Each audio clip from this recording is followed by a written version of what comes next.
about 6:17 and time now for what's trending. An out-of-control vehicle crashes through a Midwest home's roof. A sleeping Missouri couple had the ultimate rude awakening when an out-of-control vehicle went airborne and crashed through the roof of their home, landing just feet from their bed. The fire chief says after the driver lost control, the vehicle hit a fence, catapulting it onto the home's roof, where it came crashing into the first-floor master bedroom. Amazingly, neither the sleeping homeowners nor the people in the car were injured. And wow, what a crazy story there. One, just to see that car, like, it looks like it was dropped from a crane or something, just directly down there. But for the fact that there's just no injuries in this at all is just astounding. Incredibly lucky, and we're really glad to hear that no one was hurt. But imagine being those people just trying to get a nap in or sleep, and all of a sudden a car crashes through your home. I don't even know what my reaction would be.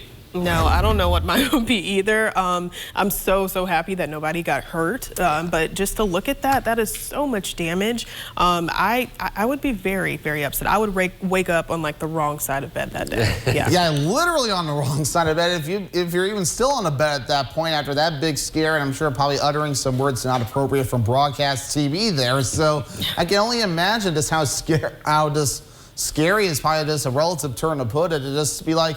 And also, I'm like, how in the world do you get a car through a roof? I don't want to know how. Right. I'm just kind of at a loss for words on that one. I'm like, the world just never fails to amaze me these days, especially with crazy scenarios like that. Yeah, absolutely. That's going to be a moment I'm sure that couple is not going to want to look back at. But with this upcoming story, this astronaut, she wants to take it back with something that means a lot to her. So a record-holding NASA astronaut. She's currently retired, but she plans to head back into space. Peggy Whitson revealed she will pilot a private company's mission to space. The Houston-based company Axiom has dubbed the mission AX-2, and it will use a SpaceX Crew Dragon capsule to carry Whitson and another pilot to the International Space Station. Whitson first flew to space in 2002 and has clocked 665 total days in space already, and that's almost a full 2 years. This mission is slated to take off in 2022. It could be among the first privately funded civilian missions to space to launch from U.S. soil, and this is pretty impressive. I mean, I feel like if I got my good dose of space for 2 years, that would be enough for me. But she wants to go and, you know, break another record and go back there.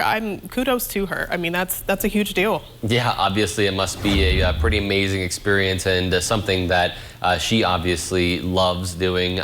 For her to want to go back there, like you said, after 2 years in space, I can't really think of many things that I've spent 2 years of my life doing or you know, being, but for her to spend that much time up there and want to go back is so impressive. And I wonder, you know, what she'll be doing up there on the ISS and helping out up there. It'd be cool to kind of follow her story. Yeah, I mean, we've seen a lot of stories about these private plans to go up into space, and that would be really cool to see. And space is definitely beautiful from the views we see from the International Space Station, and we'll just have to see where things go from there. And definitely very excited. Maybe we should do a newscast from space. What do you guys think? One day, yeah, let's do it. Yeah, one day.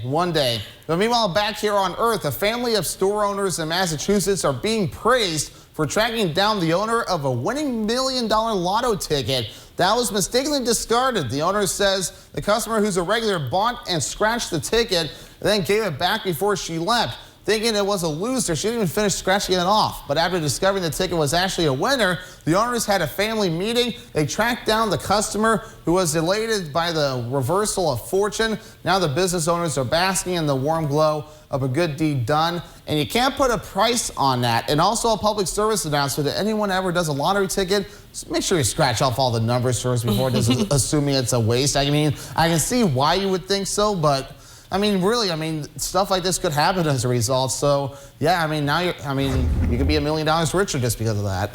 Right? Yeah, I mean, so incredible, you know, all of the pieces, the components that had to happen in order for her to get that scratch ticket back.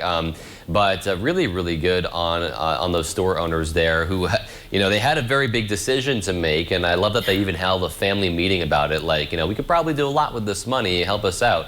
But they ultimately made a very noble choice to give that scratch ticket back, and I'm sure that woman was so happy. But I wish that she, who knows, maybe she did, but I wish she would share some of that money with them, right? Yeah, that's exactly what I was thinking. I'm hoping that she shared that, because they didn't have to do that, okay? They found it in the trash. It was fair game, but that's so good on them. So that's nice to see. Yeah, well, the money went to the winner, and we'll see where things go with that.